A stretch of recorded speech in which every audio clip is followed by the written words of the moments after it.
I think sort of the battle lines are being drawn, and things are in a huge state of flux.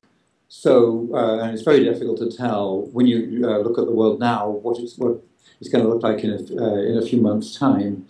In fact, of all the things that are happening, the things which keep me up most at night at the moment are the legislation being put forward by governments to try to give them too much control and and spying on the internet. The amount of control you have over somebody if you can monitor their internet activity is amazing. You get to know every detail. You get to know, in a way, more intimate details of their life than any person that they talk to, because often people will confide in an internet as they find their way through the medical websites, trying to find out, as they investigate about cancer, or what a lump could be, or as an adolescent finds their way through a website about homosexuality, where they're wondering what they are and whether they should talk to people about it. Sometimes the internet gets this view of somebody's life which is incredibly intimate, and so therefore its abuse is incredibly powerful. So the idea that we should routinely record information about people is obviously very dangerous. It means that there will be information around which can be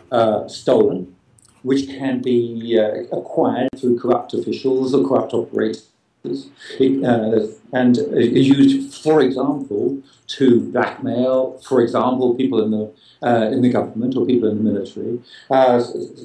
So we're opening ourselves out. If we store this information, we're opening ourselves up to being stolen and being abused by other people.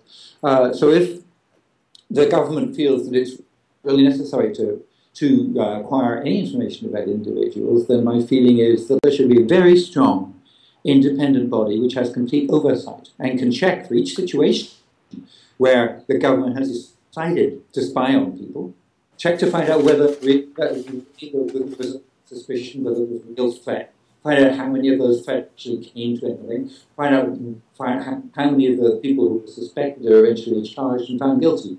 And there should be consequences if they're not. This is an international issue that in the US there is a proposed law, CISPA, CISPA, which is also threatening, the rights of people in America, and effectively rights everywhere, because what happens in America tends to affect people all over the world. That has come out even though the SOPA and PIPA acts were stopped by a huge public outcry.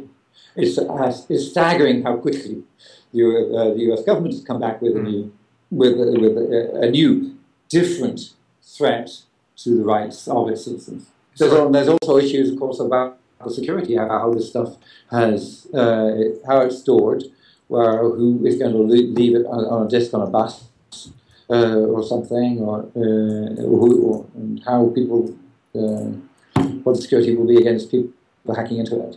So those things will take a long time to address. The most important thing to do is to stop the bill as it is at the moment.